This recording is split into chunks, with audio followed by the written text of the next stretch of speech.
The mules are in the corral. Welcome to Mule Talk, and I'm Cindy K. Roberts, your host. And our author, TV personality, and world-renowned mule trainer, Meredith Hodges of the Lucky 3 Ranch. We're back on. We're going to talk about the ins and outs of leg supports. And Meredith, this is a really informative article. Well, thank you, Cindy. I mean, it took a lot of trial and error to make something that might seem really obvious, not so obvious.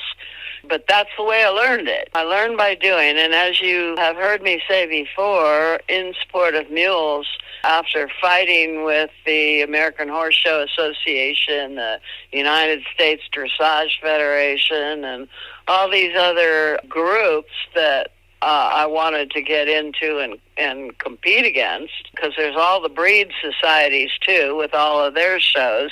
And the only way I had to measure my animals' progress and really answer the question, can mules do everything that horses can do? I had to do everything that horses could do.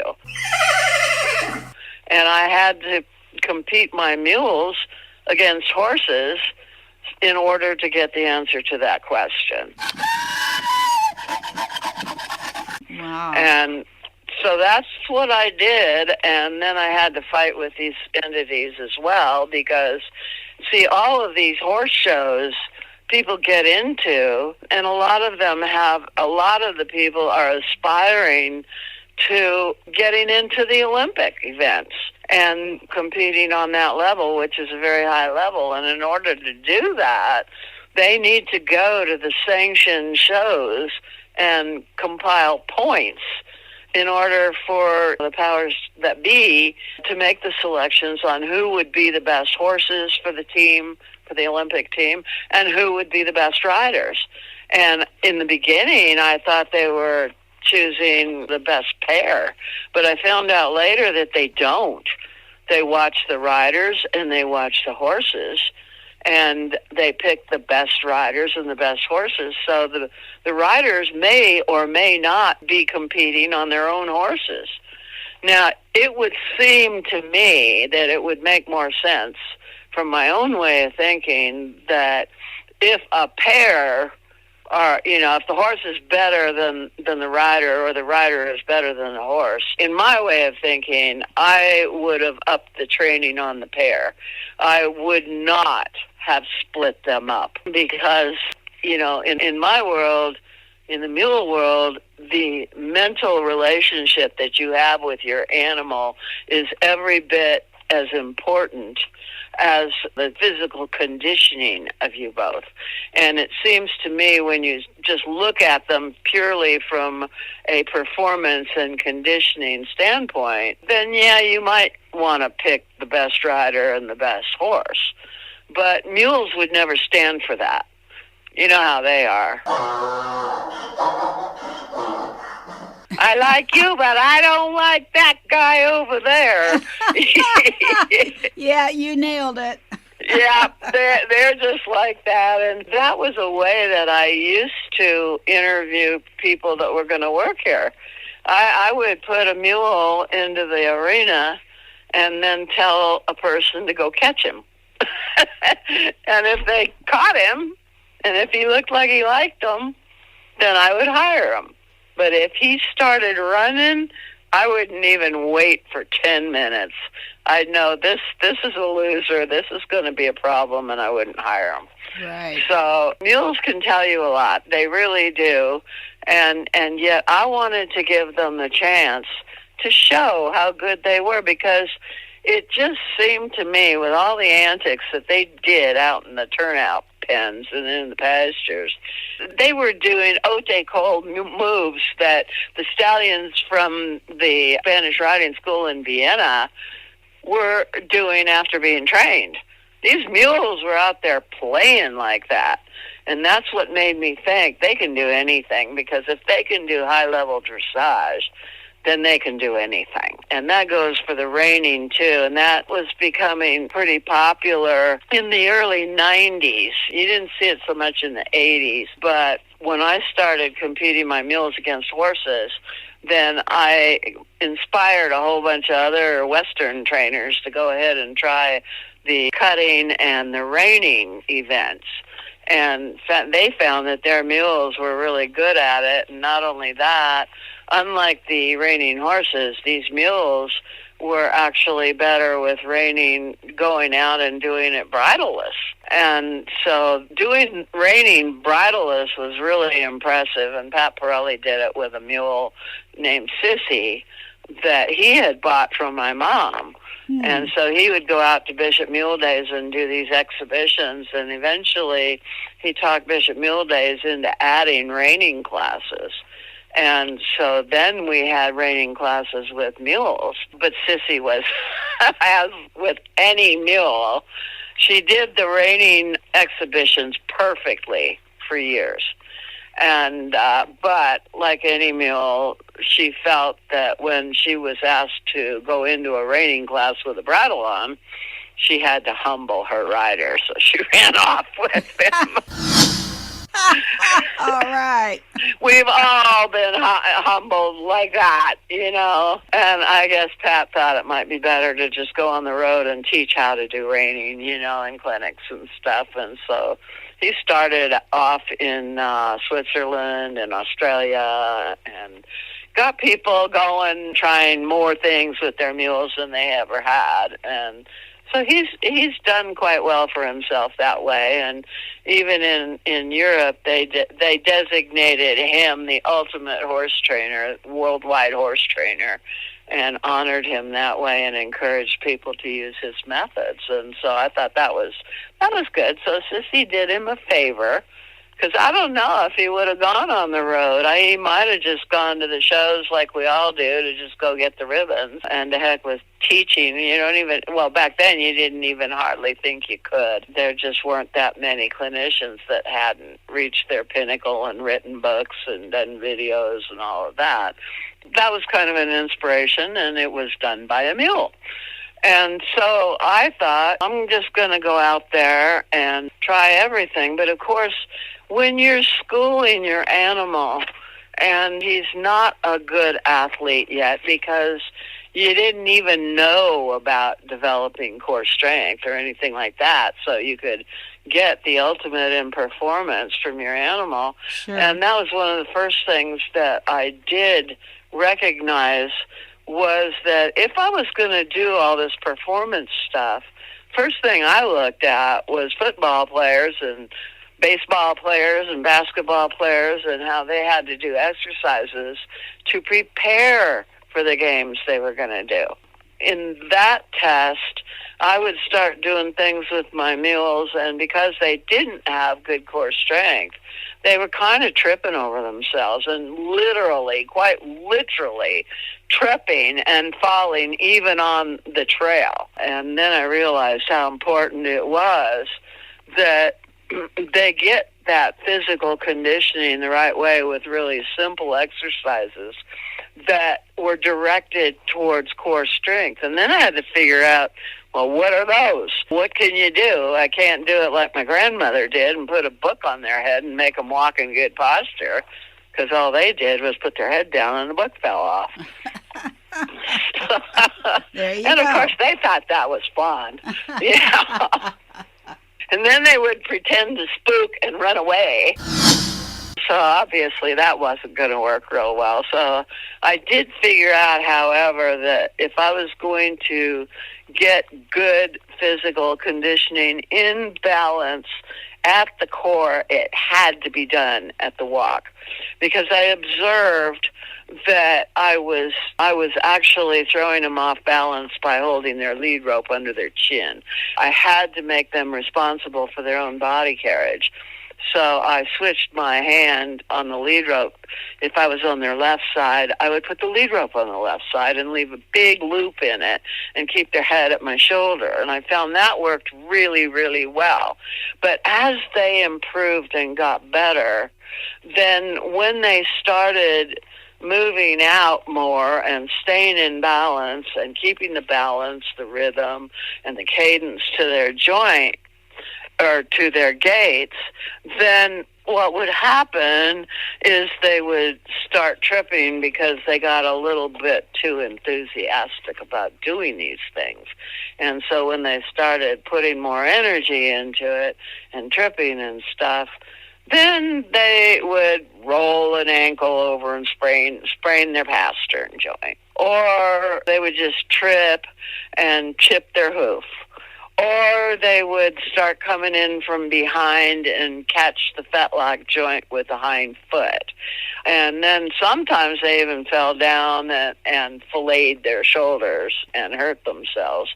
And this got even worse when we were doing reining training, because they could hurt themselves just about anywhere, doing the flying lead changes, the sliding stops.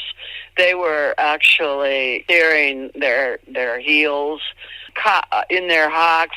They would fall down and scrape their hocks. And then I would have to think about, well, now how am I going to stop this? So the subject of splint boots and leg wraps can be pretty confusing. It's bad enough that they've got so many different kinds.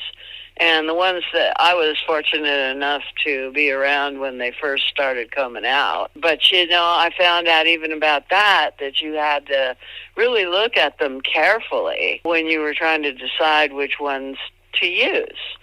And I did find out that they were helpful even in Western pleasure, just to keep them from tripping and to remind them how to use their legs. Right. And so just having those ordinary splint boots on them, it was really funny in the beginning when I started using those to remind them to stay in balance, not even thinking about reining or anything, just thinking about reminding them that they have to move correctly and they can't bolt and run and trip and fall and all of that. They got to only go as fast as you can do it well and in balance, good rhythm and cadence. And so that was when I first started using those splint boots. And the first time I put them on was really kind of hysterical, because I put them around their cannon bones, front and back. And when I put the front ones on, then they lifted their legs up and went, well, what's this? And started walking all funny, like like when you put something on a cat's paw or something.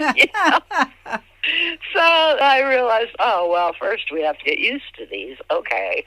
And it was even worse when I put them on the hind feet, or hind leg cannon bones, because then they would lift up their hind leg and shake it, And it was like, oh my God, I wonder if we're even going to get to moving yet, And I wondered how long that was going to take. But they had, each time I put them on, they would pick up their legs and shake it a little less. They accepted the ones on the front a lot quicker than they accepted the ones on the back. So that was good. But even the picking the legs up and shaking gave me a hint about looking at those splint boots a little more carefully. Because there were splint boots that were made with Velcro attachments on them, and then there were the Velcro ones, the ones that just folded over, and then there were the ones that went through a ring and folded back on themselves that were Velcro. And I found out that the ones with the rings to go through that folded back on itself would stay attached better than the ones that were just Velcroed straight across to another piece of Velcro that was just sewn onto the splint boot material. The other thing is that the splint boot materials were often kind of stretchy, and as they got older and more used, then they didn't stay on as well, and the strap that I was folding back on it, on itself without the ring on it, those I had to replace a lot more often than the ones that went through the ring and then doubled back on itself. They didn't get worn as quickly, so they would last a whole lot longer. And so they did help quite a bit, and eventually found out which materials worked better with the different brands that I tried out of those simple splint boots. And the splint boots, I found out, and leg wraps can vary as much as their uses. The easiest and most obvious use of a leg wrap comes with traveling with your equine. If you're taking your equine any real distance, it's always advisable to use a full cover padded shipping boots on all four legs. A lot of the shipping boots that they were selling back then really weren't, they were just like the splint boots and only covered the cannon bones. And people thought that was sufficient, but when an animal's in a trailer, and especially with other animals, they can step on themselves, or another animal can step on them, or they can step on another animal, and usually where they end up landing is right smack on the cornet band. And that's where the damage is generally done. In other places, they can also do bruising on the hooves. So any shipping wraps that don't cover those two areas are not going to be fully effective. The shipping wraps do help to prevent your animal from injuring himself due to his own movements or due to obstacles inside the trailer or the animals that he's traveling with. If you have an animal that's fidgety and has difficulty standing still, then applying the leg wraps can be a challenge.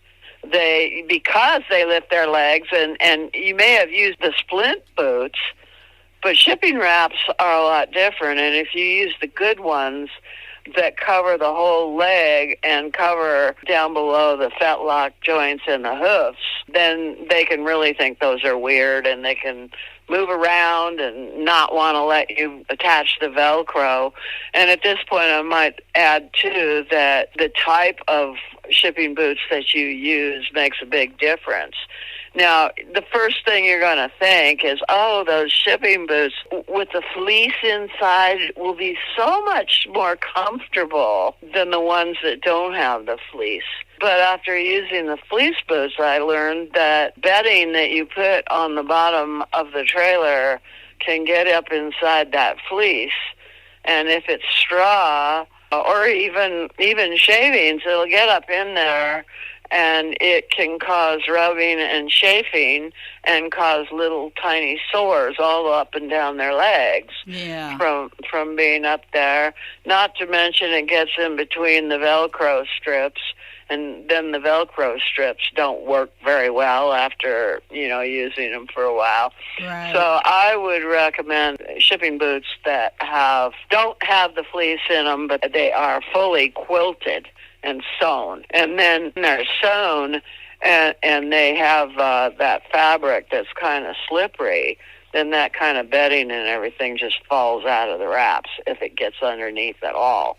It's easier to get those wraps the right tension, too, if they're just a solid quilted material, because that fleece will give you a false sense of tension. It may be tense when you put it on because all of the fleece is sticking up.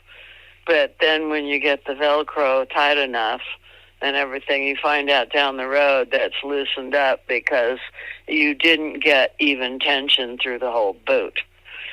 So these are details that you don't think about when you're not thinking about them in terms of use, because even the designation of, oh yeah, buy this shipping boot, it'll be comfortable.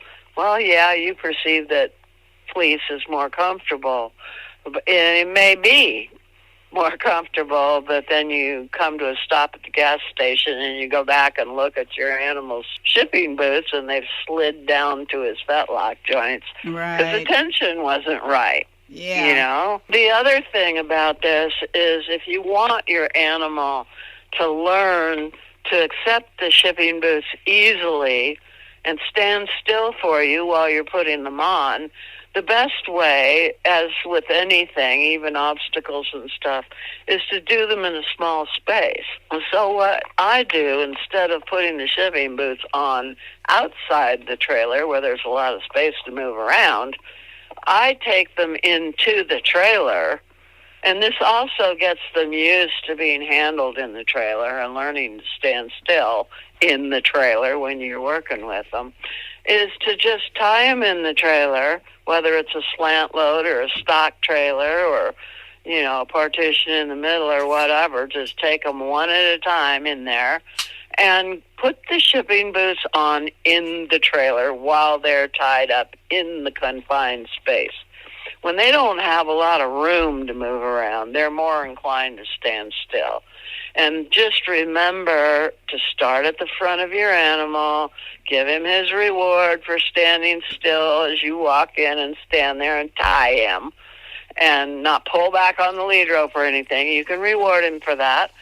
So you give him a reward, and then you pet him, and you run your hand down his neck and down his leg, and you put the shipping boot up against his leg. And in the beginning, he may pull up a front leg, and stomp on the floor. And then you go, no, and you take a couple steps back, and you wait for him to calm down again. And then you do that again. And when he will stand still for you running that shipping boot down his leg, then and only then you can give him a reward. And while he's chewing, you can attach it. That way, that gives you time to adjust the tension on it, because he's busy chewing his oats. Yeah. And, and if he wasn't, he might just go, oh, well, I was okay with you running it down my leg, but now that you're trying to make it tighter, I'm going to stomp. Because they, just like when you were in doing obstacles in the arena, and just like when you were just leading him in the arena, and he starts getting all tense and everything, you go, well, what the heck is different in here today? Right. Well, that's what's different. You don't think of things in terms of these little tiny, tiny things that can agitate him, but he does. And in his responses to what you're doing gives you the opportunity to figure out what's setting him off and to make your steps accordingly, and smaller even yet than what you thought you had to do. See, we really abbreviate these animals' training way too much. The same way we abbreviate kids' learning. We got a smart kid in the class, and then we go, well, why does it take 12 years to teach them to do all these things? It's because it does take 12 years for them to perceive what's really actually going on. So you don't teach them the bare minimums and let them fool you into thinking they really learned something when they really didn't. They just took a shortcut. Right. Which gives you the idea that you can add fun classes. But then what they do is they go, oh, I want to get to the fun stuff. And mules do the same thing. And if you struggle with them, then you're going to have that struggle all the time. It's better to go ahead and break it into little steps and then do it routinely the same way. Now, I've talked about going down the front legs. When you go to the back legs, you have to realize that they have a back and they have a tummy. And when you did your imprinting, you should have run your hand over both places, across the withers and across their back, which they tend to take to very kindly. But they don't always take too kindly to having you run your hands under their belly. Right. And what their inclination is going to be is to lift their hind leg and kick you. So if you're going to go down that leg and put a shipping boot on them, you want to make sure they're not going to be kicking. So you advance your imprinting. And I say imprinting is not only at birth, it happens with everything you're doing. Even if you're, getting them used to a saddle or whatever, and you run your hand underneath their belly when you're doing that to imprint them and get them used to you bringing straps under their belly, so that when you go to put a shipping boot on them after they've been ridden and ready to be trailered around to shows and everything, they're already calm with you running your hands up top and underneath. And then you run, when you're getting ready to put on that hind shipping boot, you go ahead, run your hand over the top, scratch the butt, give them a reward for standing still. Then you go back to the front, you run your hand underneath into the flanks, give them their oats reward before you go down the hind leg with the shipping boot. Right. And because they've had it on the front, they'll kind of figure out what you're about to do. So you can give them a good big handful of oats rewards that'll take them a little while to chew, and then go ahead and take that shipping boot and run it down across the back, then run it underneath, up into the flanks and down the leg. And then stop there, go back to the front, give them more oats, do it again, just like you did the front legs. Keep them busy chewing while you attach the Velcro. So when you do that, then your animal knows when he's being loaded to just go in the trailer, because he knows what's going to happen. He knows there's oats waiting for him in that trailer. He learned that there will be oats waiting for him in the trailer when he was learning to be loaded at the obstacles stage of training. So just adding the shipping boots to the whole obstacle training is what you're doing, but you're adding more steps. And when you add more steps, you increase his understanding of what's going to happen. And then you're changing that fear into curiosity about it. And he is not going to be a problem putting the wraps on for any reason. So you just begin training for leg wraps by putting them on your equine while he's outside the trailer at the grooming station, and then removing them inside the trailer before unloading him. And then when you get him to where he's standing really well for putting the wraps on, then you can always do them inside the trailer. The trailer being a confined space, you also have to think about safety.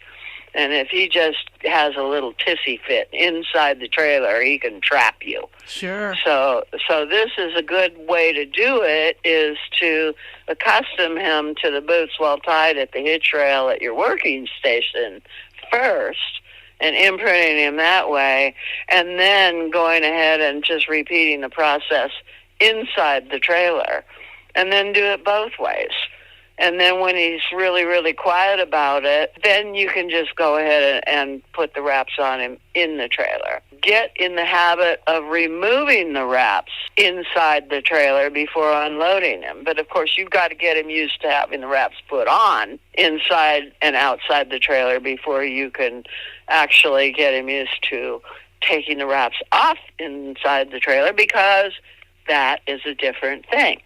If you start to take his wraps off in the trailer before taking his wraps off at the hitch rail first, and then taking them off and doing it by steps the same way and imprinting him the same way, taking them off, he's likely to go, "What the heck are you doing?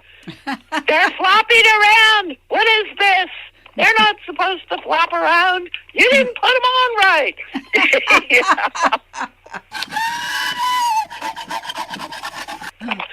So you don't want to run into that, not inside the trailer. So, be sure you flop them around when you're taking them off at the hitch rail. You got lots of room to get out of the way. You bet. Kind of keep yourself thinking ahead. And this teaches him to learn to wait for you before he departs the trailer.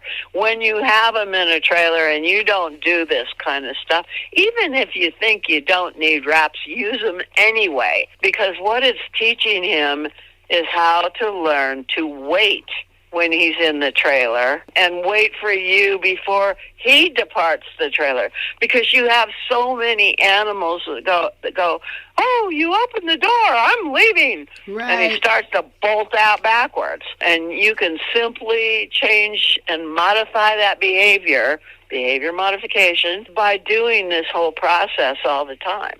But we humans, we're always in a big hurry about everything. So we just want to go do what we're going to do. We want to go get ready for the show and all that. But you know what? If he steps on you and hurts you when he bolts out the back of the trailer, then your show career is over for that day. Right.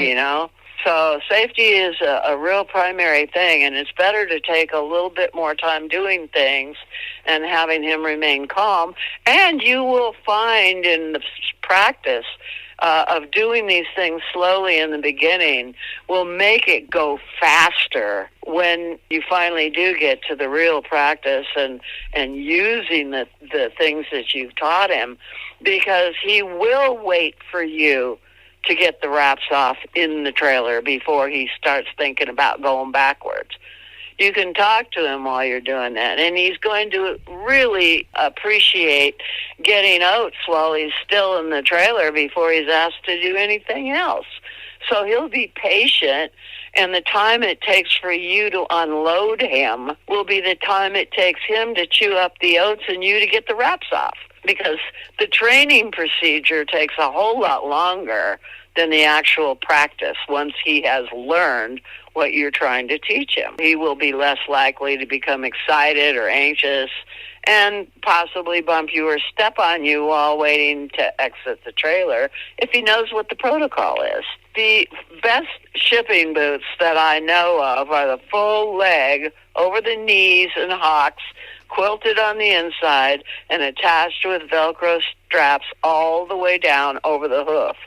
Some materials such as fleece can collect bedding or debris, like I said, and can cause discomfort or pressure sores. The best shipping boots are made from a quilted nylon material, and most of them cover the entire leg past the knee and over the hooves. The Velcro straps that are on these shipping boots, a lot of them are narrow. Don't get the narrow ones.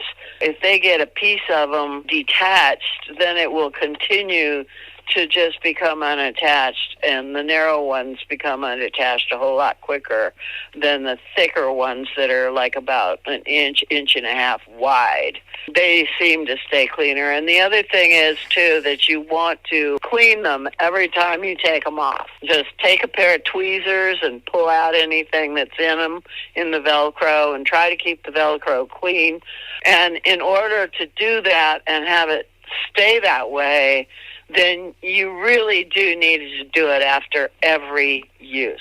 When in practice, you will find again that if you do regular practice of cleaning your tack and equipment after you use it every time, don't go, I'm in a hurry here, I'm just going to throw the saddle in, I'm not going to wipe it off, and just put it away.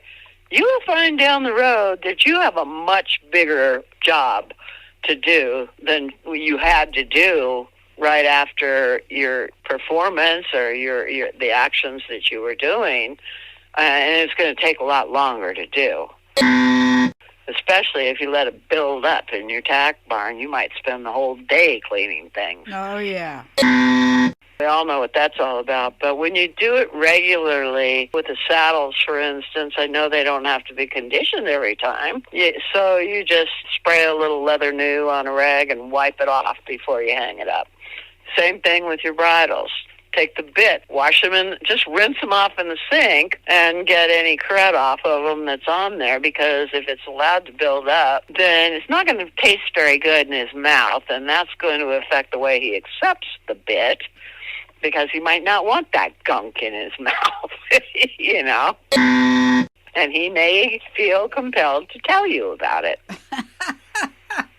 And his tongue will go 90 miles an hour, and if you are trying to attach the nose bands that you use for training with a bridle, then this can take a lot longer too. If he's comfortable with a nice clean bridle, then you can attach the nose bands which you use for training, whether you're training Western or English. You don't want to have a bit in his mouth that he doesn't like for any reason, and so I strongly oppose anything that's as harsh as a curb bit when he's first in training, or a twisted wire mouthpiece on the bit.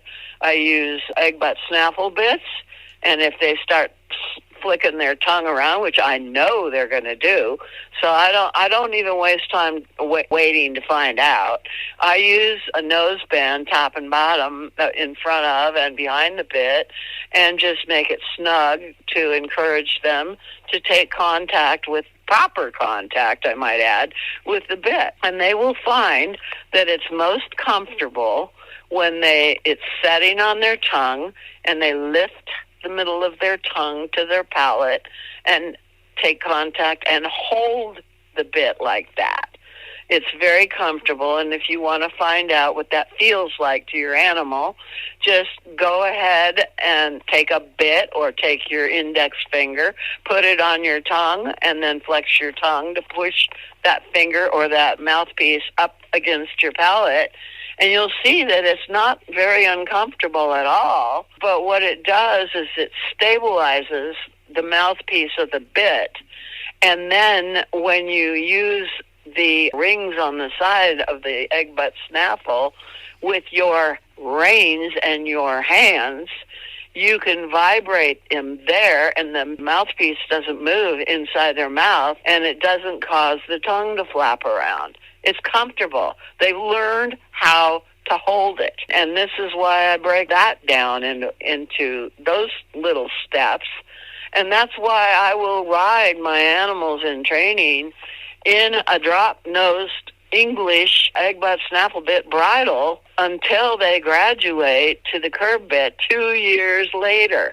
Because after 2 years, that action of holding the bit in their mouth that way has become habit. And so they know how to keep that bit stable. People do the craziest things, because they want to sell something, first of all. And that's why, and they want to make it cost effective. That's why they use narrow Velcro on the shipping boots. That's why they use fleece-lined shipping boots, because the fleece is a lot cheaper to use than quilting. And they want to give you bits for your bridles that have something for them to play with in the middle of the mouthpiece. Well, if you think about this logically, and common sense will tell you that anything that's tickling their tongue is going to make it move more, not less. And getting the contact that you want with your reins and your hands to the corners of the mouth is going to be compromised.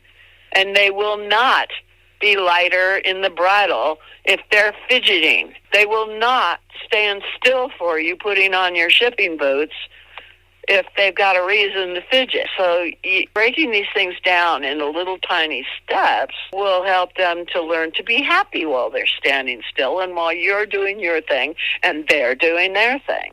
And then their thing will not become bolting and running and fidgeting and causing anxiety. You may be tempted to use vet wrap for training and for wraps for the trailer. Don't. Just don't. Vet wrap is for medical uses only.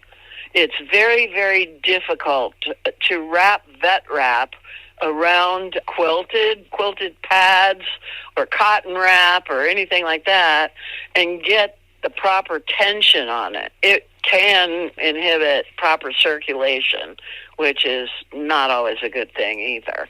And when you do use vet wrap for any medical things, make sure that when you put it on that you do adjust the tension. It's very easy to get vet wrap very tight because it is so stretchy. So you want to get it so the pressure is just right so it doesn't cut off circulation. And if you say, well, if I don't get it tight enough, the wrap's going to come apart. No, you do that a small step at a time, too. You adjust that pressure as you're putting on that bandage, and you make it just as tight as it needs to be, just to hold that thing on while they're standing still, knowing that when they move, it's going to slip down the cannon bone. It just will. So what you do is up at the top, right under the knee, you go ahead and take good old duct tape, and you tape it at the top around the vet wrap. That keeps the rest of it snug, but not too tight. And under the knee, it has a little bit of a swell from the knee joint to the cannon bone, so it's practically impossible to cut off the circulation in that position. So you can make the duct tape a little bit tighter to hold it up there underneath the knee. I bet you didn't know that, did you? No, I did not. Now, another wrap that is common that you use for training is polo wraps. And they're very commonly used in dressage training, and they typically only cover the cannon bones and not the fetlocks and pasterns, although you can wrap them down that far. But again, you need to be conscious of the pressure that you're pulling on, because polo wraps are not as stretchy as vet wraps, but they are stretchy. And when you use the polo wraps, it's advisable to use rolled cotton underneath them, because they do have quilted cotton pads, but those are very hard to determine how tense your polo wrap is around the cotton pads and wraps. So it's something that you can use, but it takes a little practice to get the right tension. So you need to learn to wrap them correctly to get the right amount of tension. So you don't just start at the top at the knees and work your way down. You don't start at the bottom and work your way up. You start in the middle, where the cannon bone is at its thinnest diameter. So this way, even if you're using rolled cotton or quilted cotton pads, you can feel the tension a lot better from the middle of the cannon bone. So then you will go ahead and get the snugness right there in the middle, and that's where it will keep it from sliding up or sliding down. And then, because the inclination is to slide down first, you wrap down first. And you wrap it down. If you're going to include the fetlock joint, that's fine. And narrow it out at the pastern, and then wrap it back up the leg and all the way to just below the bottom of the knee. And again, go ahead and wrap it that way. And as you go through the middle of the cannon bone, you can tighten it up a little bit. Be careful of the tension so you don't cut off circulation. Go back up to the bottom of the knee joint, and you will have a Velcro strap up there on a polo wrap, and you can wrap it around that way.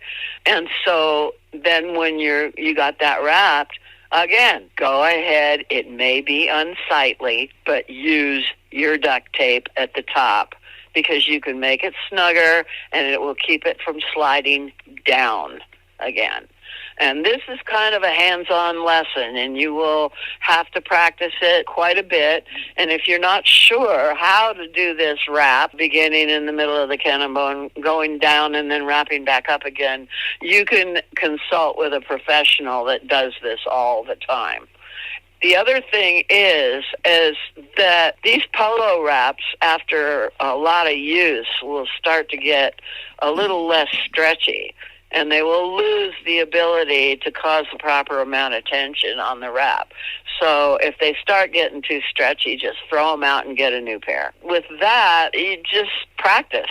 That's the most important thing, is just to practice. And you might put your wraps on and go in the round pen and have them go around a couple times, and then you notice the wraps are sliding down. Well, when they start sliding down, don't go, well, I'm going to finish the lesson first. Just stop them where they are, give them their oats, undo the wrap, give them some more oats, and wrap it up again. Try to get the tension right. In the beginning, with splint boots, you might begin training with splint boots, and there's a lot of them that are available on the market, and each of them are designed for a particular use. For instance, if you're just doing general pleasure training, you might just want to put the splint boots on, and when you're first starting, you might only want to put them on the front, because you don't want a ballet dancer going around, picking up his legs and shaking them all the way around the round pen. So it's better just to get him used to the splint boots on the front first. and get through that whole shaking thing and getting used to it first on the front before you add the ones on the back. And then you have to go through the whole process. And so then what you will do is you will use those splint boots front and back that are set for, they're designed for minimal support while still providing the legs with greater protection from injury. Splint boots are really not designed for support. Beginning training, you might use splint boots only on the front legs, like I said. And since he also is not likely to be using his hindquarters efficiently enough to cause any problems.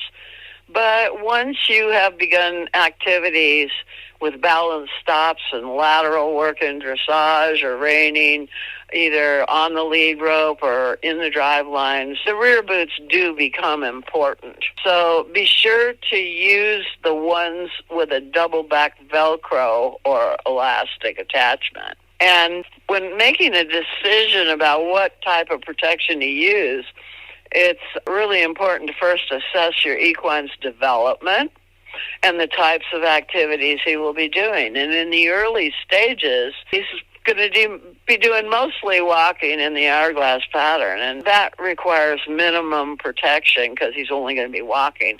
But once you graduate to the round pen or even to the obstacles in the next two stages, you want to start thinking about getting some support boots that will really provide support.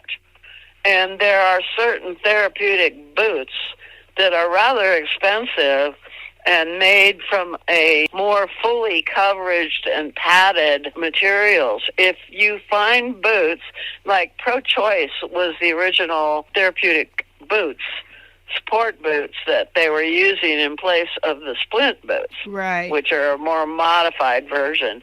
And they, too, were attached with Velcro. But some of the ways you can tell is by the amount of stretch that's in the material. And if the material is too stretchy, then you're going to have to get it too tight to support via therapeutic support. So you want a boot that has some give and some elasticity to it, but that will bend easily but not get too tight when you attach the Velcro. And the Velcro, again, needs to be wider, not narrower. So the first way that you can tell if it's a cheap and non-supportive therapeutic boot is by looking at the stretch in the material it's made with, how well it holds its shape, and whether it moves when they're moving and maintains position, and how wide is the attachment Velcro. So assess the equine's development, types of activities he'll be doing, and boots that are designed primarily for protection do not always lend more support to muscles and tendons.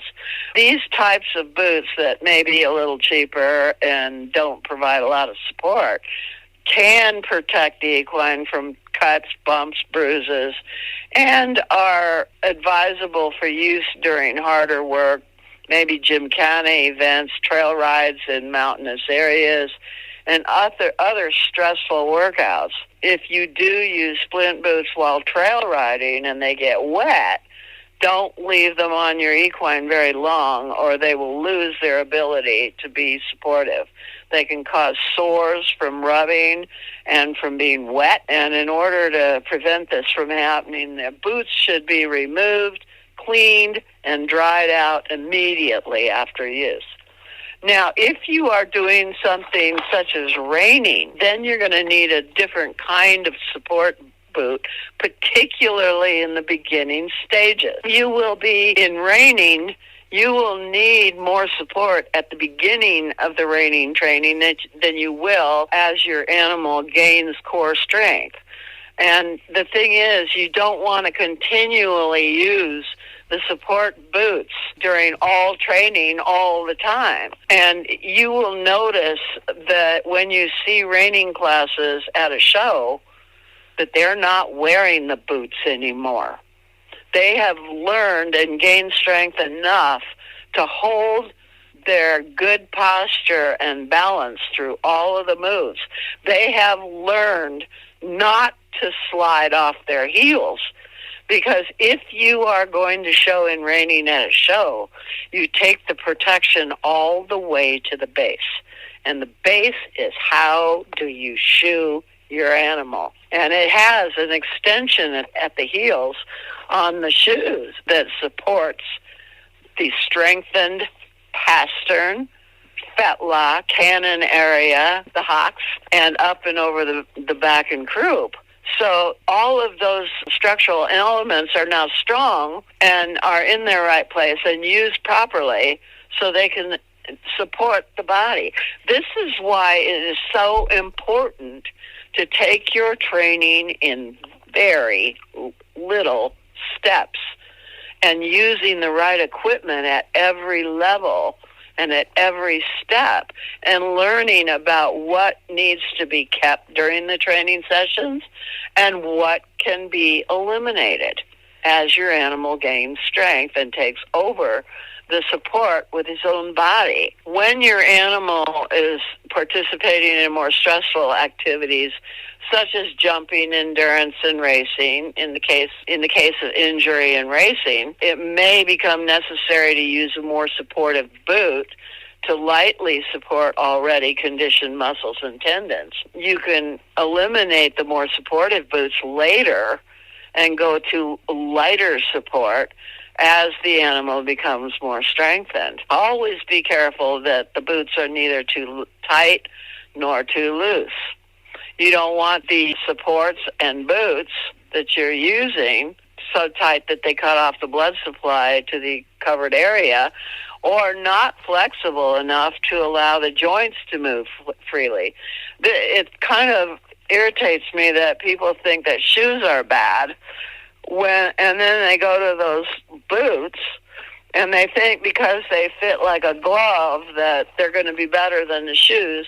Because I can tell you right now that supportive boots that can be used for mostly medical purposes, they are not good for riding, extensive riding, because they move and they throw the animal off balance. So when they throw the animal off balance, he compromises the structures in his legs and in his body too, so that some muscles get conditioned strong and others don't, so you don't get symmetrical development.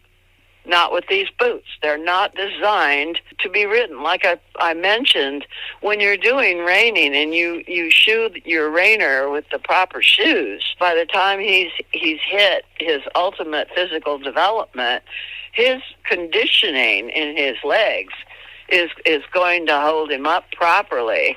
But the shoes are going to make sure that they stay in the proper configuration, in proper balance, in proper posture while he's doing his performance, with just enough support from that extended shoe at the heel to keep him from chafing his heels and causing damage to his legs because he got sore there. Because it may start at the heel, but it'll go all the way up the leg. This is another reason that you don't take shortcuts. If you want a real performer and you want to win those classes, you put in your time to develop his body correctly so that you don't have to use anything to stop him from getting sore. It goes all the way to the bottom. If you go to the farrier and you're riding your animal barefoot, don't do stressful events like jumping, like endurance, like reining, like cutting. If you do those events, you shoe properly. If you are doing simple events and not doing a whole lot of trail riding over rocks and stuff, and you're doing nothing more than English or Western pleasure at a show with a class that lasts maybe 5 or 10 minutes with 5 or 10 riders in it, where you're not going to be spending a lot of time out there, then you can get away with just having your farrier balance his foot when he trims him. He doesn't need any shoes. And if you ride sporadically and you're only riding once in a while for very short times, then he doesn't need any shoes at all, but he does need to be trimmed properly, so that when he's moving around, he's moving his body in good balance. And so, yeah, then they can go barefoot. You don't necessarily need to be rounding the toes in front if the hind legs are working properly in good balance. Just have your farrier trim the hoof in good balance according to the angles of his body. If he's had proper training, he will know how to reach under his center of gravity with his hind feet and place that back foot into the tracks of the front feet, which will elevate his shoulders going forward and won't cause him to roll over his toe and maybe even trip and fall. He needs to have a balanced foot, and rounding the toe in the front feet is not the way to do that. Is that apparent to you? Oh, yes. Yes, I agree with you.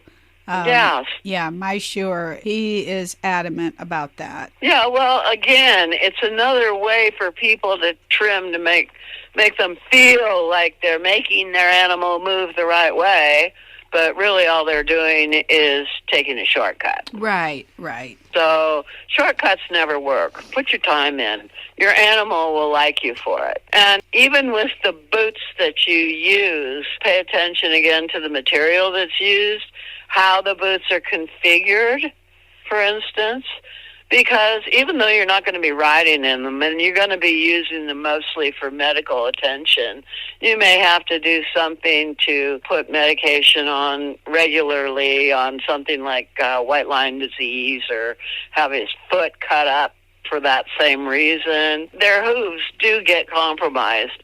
And again, the cheaper materials may be cheaper, but they don't work. So you should only use them when they're needed, and discontinue use when the muscles are toned and balanced adequately. And, never use support boots and wraps at shows and at sporting events, because if you've got your animal conditioned properly, he won't need them.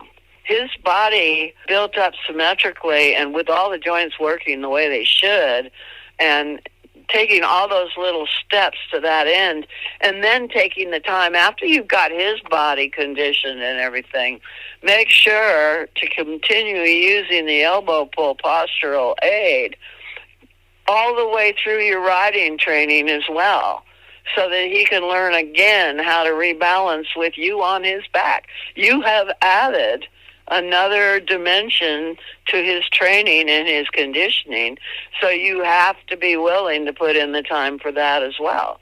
And that means 2 years, again, with you on his back in the elbow pull. Right. And yes, the elbow pull is a great postural device.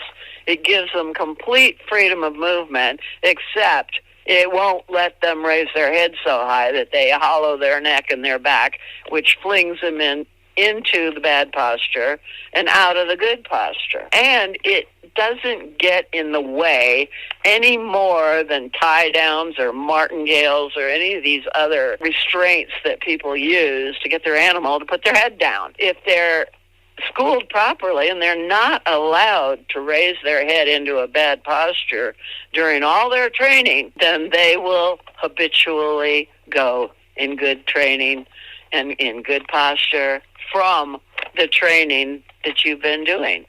So when you take that elbow pull off after 2 years of using it under saddle, they will completely go in good posture, and they may need a reminder every once in a while, but it'll probably only take one lesson for the reminder. And then they go, oh, yeah, it's kind of like you. Oh, I need to go in good posture, so you walk around all day and walk in good posture, and then when you're done with your day and ready to watch TV, you just fall onto the couch. Yeah. Until you sat there for an hour and your back is getting sore. Yeah. And that's your reminder, oh, I'm not sitting in good posture.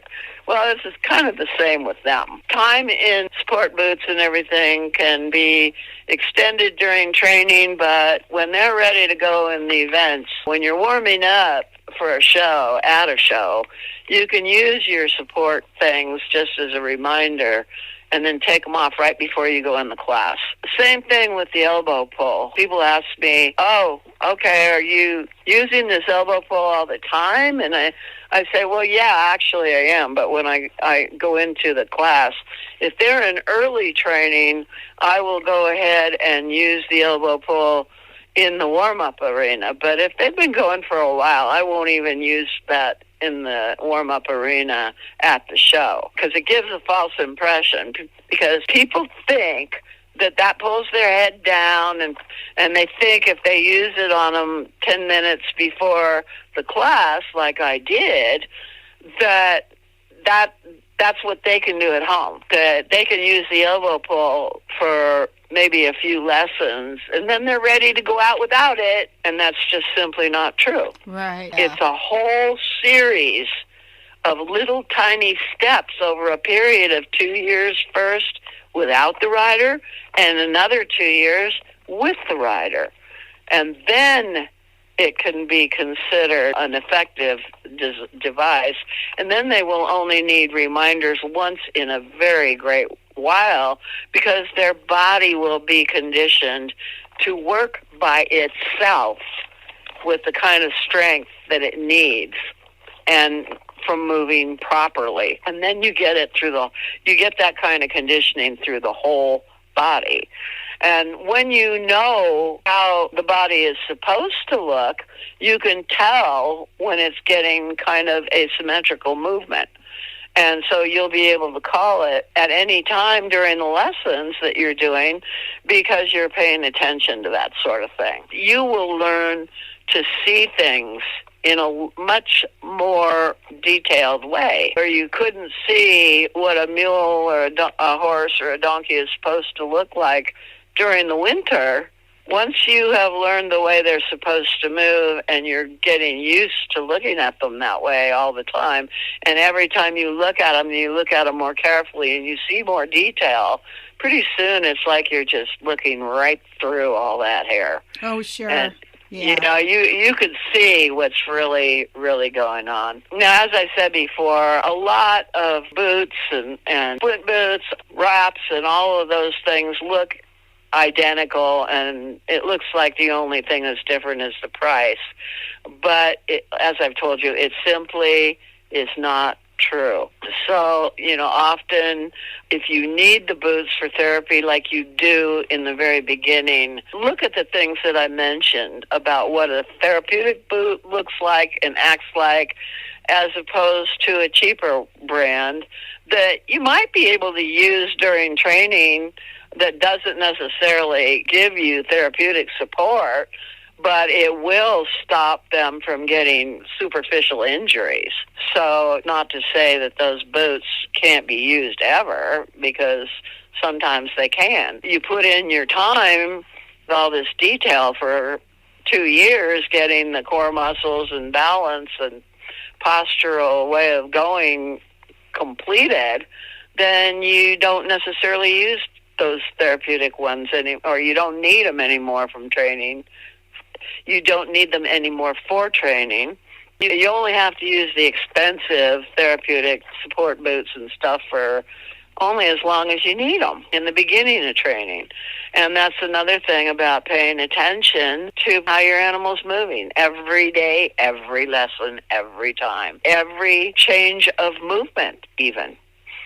I believe that using those boots for medical assistance is fine and can actually help healing. However, like I said before, those boots never fit the hoof well enough to preserve the integrity of your equine's good posture during riding, and should not be a substitute for healthy hoof care, correct trimming, or shoeing. Boots that do not fit the animal's foot the way the shoes can will adversely affect his balance, his whole body, causing compromises and soreness everywhere. When you have a good farrier, nail holes will not get compromised in the equine's hooves, because they will be grown out by the time they are reshod. Right. If there is no need for the shoes with proper trimming, they can remain barefoot most of the time. In the case of the leg wraps, there are those stretched and are used for support, as in the polo wraps that are used for dressage schooling, and those that do not stretch and are used over padded quilted squares used for traveling and when in the stable. When researching which product will best suit your needs and the needs of your equine, check with equine professionals. Check your local tack shop or feed store. Check at shows and expos and on the internet. These places can all be valuable sources of information. And don't be afraid to ask anybody and everybody you run into what their experiences are with the ins and outs of leg wraps and supports. Yes, there you go. There you go. You know, I went to a tack shop to look at some boots. It was a while back when my mule had an abscess, is what it was. Uh-huh. And we thought that we were going to be medicating her with a boot on it. Well, I couldn't even get one to fit her properly. And they so don't. I know. Not they don't. Unless they're custom made. Exactly. You know, when Rock came in with all of those things wrong with him and a broken hip, right. A shattered hip, I might add, he was shifting all the weight off that right hind and diagonally across to a front foot that had ring bone and side bones in it. There was just practically no way that I could get him to shift his weight to the other 3 feet without having him comfortable with all the ring bone and side bones that he had. And so I had to go ahead and have custom boots made for him, measured to each foot. Yep. With not just those, there's snap attachments to them that just put it on tight. Right. But I had to actually have custom-made Velcro straps that crisscrossed across the front of his hoof so that I could adjust the pressure all the way around the boot. That meant that it had to have Velcro, the ability for multiple Velcro placement on the boot, because the material that the boot was made out of would stretch as he walked. So where I get it proper tension on it the first time, maybe the second time I had to tighten it a little tighter. Sure. You know, and it's the same kind of rational, common sense thinking that I had to go through when I decided how the elbow pull was going to be made. You see, now, Richard Schrake, we both developed that whole combo of putting it over there, getting a rope, and we started with a lariat, putting it over their heads, through the bit rings, down through the front legs and over the back and tying it off. And so the principle is the same, but Richard was making a lot of appearances in clinics for a long time. That's the way he made his living. And so he also had to think of it in terms of overhead and monetary cost of the device and the aesthetic looks of the device. So he opted to go in the direction of making it a leather strap that went over the pole down through the bit rings, and had another configuration that came out of it, but then he put little D-rings on it to attach to it to make it easy to just put on and everything. But when I tried that, I noticed that, first of all, the rings on the strap made the strap heavier, and with the strap being heavier, didn't slide through the bit rings quite as well. And it also only allowed attachment for the snap on the thing to only be attached at the spacing between the rings. And so if there was, to get the proper adjustment on each individual animal, they were all different. Yeah. And so I realized that those bit rings were not going to work because you couldn't get to snap in between them. And then, like I said, the sliding through the bit rings became an issue. So even a rope that was as wide as the lariat wasn't going to work as well, or even one that was smaller because it would have a different material that didn't slide as well. A lot of the ropes that you see these days for lead ropes that are narrow ropes are 4-strand braided, and they have little lumps in them, and they don't slide.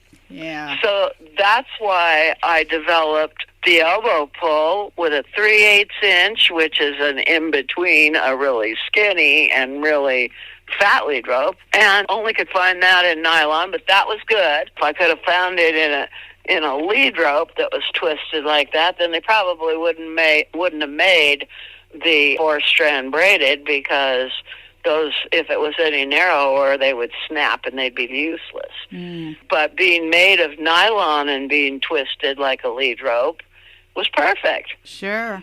It was, you could get it in a smaller, narrower nylon, because that's what they use for sailing and for rock climbing. It was not about to break because of the pressure that it was made for.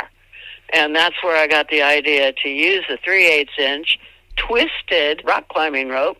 And then I also noticed that when I used that and I put snaps on both ends, and small ones, not bigger ones, the bigger ones on all the saddles that I was using, I had to have a place where I could put the snap through and loop it back on itself to get the exact measurement of the tension. And so it had to be smaller snaps. Most of the saddles had those nice D-rings on them that were kind of wide, and the smaller snaps would go through, but a lot of them that had small heads on them had big rings that the snaps were mounted on, and they wouldn't slide through those D-rings. A lot of the saddles, like when you're dealing with an English saddle, for instance, then they just have little tiny D-rings right up there in the front of the saddle, where you can slip a breast collar strap through, like they do for English riders, side saddle riders, but you'll never get a snap. Even the small Western snaps that you use on your Western saddle won't even go through. So if you're lucky, you can do one of two things. Well, actually, yeah, you can do one of two things. You can measure your elbow pull when you make it, and make it for the size of each animal. So all you got to do is take that little snap, go over the pole, down through the bit rings, between the front legs, and come up to those rings that are right there in front of the saddle, and just snap it, and it's already measured at the right tension. And I might add, for each individual animal, and knowing that that rope is going to stretch, so you're not going to be able to do that for very long. Right. But if it stretches, or if you want to just not worry about it that much, you can measure to the closest that you can get for the ideal measurement for that animal, or for any animal the same size. And if you're riding English, what you do is you just run your stirrups up and tie a knot up at the top, and take the elbow pull through the stirrup and back onto itself. So now you got a huge D-ring. Wow. Oh, this is really good. Yeah. I had to figure it out. I had 32 animals, and they were all in training. Oh, my gosh. I didn't feel like making 32 elbow pulls, so I did small, medium, and large. It got real iffy when I got down between the mini mules and the miniature donkeys. Oh, my. And when I got to the miniature donkeys, I wanted to use the mini mules' elbow pulls. So I just either went through the D-rings twice, or I just used my surcingles, and I went over the back on each side instead of staying on the same side. I just took the elbow pull over the back to the other side, to the D-ring, back to the other side again, and snapped it, and did that on both sides, which made the mini mule elbow pull just a little bit shorter on the mini donkeys, and it ended up fitting them if I just did that. And I could go back and forth as many times as I needed to before I snapped it off depending on the size of the mini donkey. So then I didn't need to make new mini donkey elbow pulls, because I only had 2 mini donkeys, but I had 4 miniature mules. So that worked pretty well, because then I had the same elbow pulls for 6 animals, just by the way I wrapped them up. Well, that's cool. That's really neat. A lot more adjustable than the stuff that you find in the stores. Right. They want you to buy a lot. Oh, yeah. Yeah. And I'm all about cheap, but not compromise Right. into the efficiency and the correct response of whatever you're using. It has to fit properly. That's the other thing, too. I mean, all these different saddle pads and everything are very useful, they think, for marketing, maybe. Sure. But you tell me how many animals have the same back. Right. They don't. Exactly. And the main thing that you need to think about is that your saddle sits on your animal properly and does not rub them anywhere or cause dry spots on their back. And you need to steer clear of the shoulders. Right. That's really important. Right. The other thing that's really important is aerating the spine all the way from front to back. And that's why they make up all these pads that they have that are therapeutic, that have holes in them for aeration. But today, to this day, 50 years later, I am using the same configuration of saddle pads that I have always used. When I first start out, I find that a simple doubled Navajo blanket, doubled on itself, is fine as long as you go ahead when you put the saddle on and slide your arm all the way under the saddle to pull into that saddle blanket and pull it up into the gullet and all the way down to the back of the saddle so that it clears the spine. Right. Then when the saddle is sitting on the animal, it squishes to their conformation. Sure. When they age, their spine starts to show more. Right. And they have more space under there. The spine becomes more visual than it was in the beginning. And with the proper conditioning on a younger animal, you can't see any protrusion of the spine at all. But as they age and they lose muscle tone, then you can. And when they get to that age, like I said, you just keep checking them every lesson and see where they're at. You know, is their spine sticking up now yet? And when it does, you get a fleece pad that will also compress to their body shape. And you put that on first, and then you put on the Navajo blanket on top to help the saddle not to squish into that and pinch the spine. With a Navajo blanket will keep its form better than the fleece pad does. But the nice thing about it is they can both be washed in the washing machine and dried, depending on what they're made out of. And this is why I use synthetic materials on them and not wool. Wool will shrink in the dryer. Right. So I still want to keep that convenience, so I go with the synthetic fabrics, but I be careful about what kinds they are. They make neoprene harness, for instance, but I will never use that. Right. I will use leather because it breathes with your animal. Mm-hmm. Wow. All of these good tips. Well, thank you. Comes from years and years of experience. Yeah. No, I don't want to use that. I'm too lazy to do that. That's kind of how I figure it. And my mule's always going, I agree. This is much more comfortable than what you tried to put on me the first time. Oh, that's funny. Well, Meredith, it's lunchtime. We will wrap this up and talk soon. Sounds like a winner to me. Meredith's website is lucky3ranch.com, and you can call her at 1-800-816-7566. And I can be reached through my website, everycowgirlsdream.com. Gotta go. My mule is looking for me.